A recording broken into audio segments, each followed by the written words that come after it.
Who is the serpent in the Garden of Eden? Genesis 3 tells us that the serpent was more crafty than any other wild animal that the Lord God had made. Genesis 3 simply and ambiguously identifies the figure as a snake. Lacking characterization, motive, and backstory, this description signals that the goal of the authors of Genesis was to explain the first events in the Garden of Eden, including the fall of humanity and the reasonings for that fall. The moment is not about the individual characters, but an explanation of a larger question. If creation in the garden were good, why are things the way they are? However, as the importance of this moment in the garden expands over time, the role and identity of the serpent become more and more important, and a wide variety of new interpretations emerge for the true identity of the ambiguous but seemingly adversarial serpent in the garden. Today, we will be focusing on two of the most influential interpretations as to who this serpent is. One of the most common interpretations is that the serpent who tempts Eve in Genesis 3 is Satan, linking this serpent with the ancient serpent who is called the devil and Satan from Revelation 12:9. This tradition can be seen in the works of many church fathers like Justin Martyr and Augustine, as well as in popular literature like Milton's Paradise Lost. While it is possible to draw connections between the serpent figure in the story of temptation and the ancient serpent in Revelation, it is important to remember that Revelation is a much later work, intentionally building off texts that predate it. Scholars date the book of Revelation to the end of the 1st century CE, whereas the final composition of the Genesis account is dated to the 5th century BCE.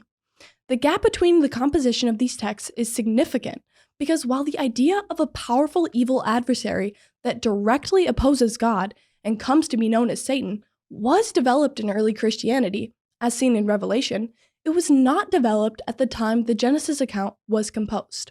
Another broadly known interpretation of the serpent in Genesis is that the figure is actually Lilith, the demonic first wife of Adam.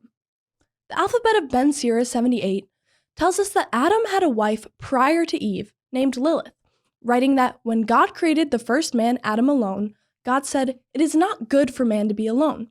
So, God created a woman for him, from the earth like him, and called her Lilith. However, Lilith refused to submit to Adam during sex and flies away from the garden, being chased into the sea by angels of God.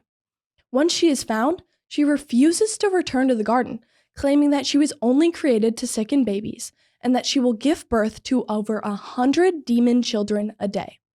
See our podcast on Lilith for a deeper dive into her backstory, but over time, Lilith's development begins to emphasize her hostility towards Adam and humankind, and one of the avenues this new role takes is connecting her with the figure that tempts Eve in an attempt to retaliate against Adam and God and cause the fall of humanity. While later traditions draw a connection between Lilith and an adversary wishing to harm mankind and use her to explain the discrepancies between the two Genesis accounts, like Satan, Lilith is a much later concept and is not present in the tradition seen in Genesis. Ultimately, the Hebrew text of Genesis 3 portrays this figure simply as Nahash, the serpent. Seeing in the serpent a character that is oppositional to God, as the serpent tells Eve that God lied to her and that if she eats the fruit, she will not die, for God knows that when you eat of it, your eyes will be opened and you will be like God, knowing good and evil. Later interpreters capitalize on the ambiguous nature of the Hebrew text and identify the serpent with other antagonistic characters, like Satan or the demoness Lilith, that better fit their needs. If you enjoyed this brief discussion, be sure to check out our longer podcasts on Lilith, the serpent, and the Genesis 3 account on this channel and Patreon. For all of us here at Bible and Archaeology, I'm Mary Kate Lichty.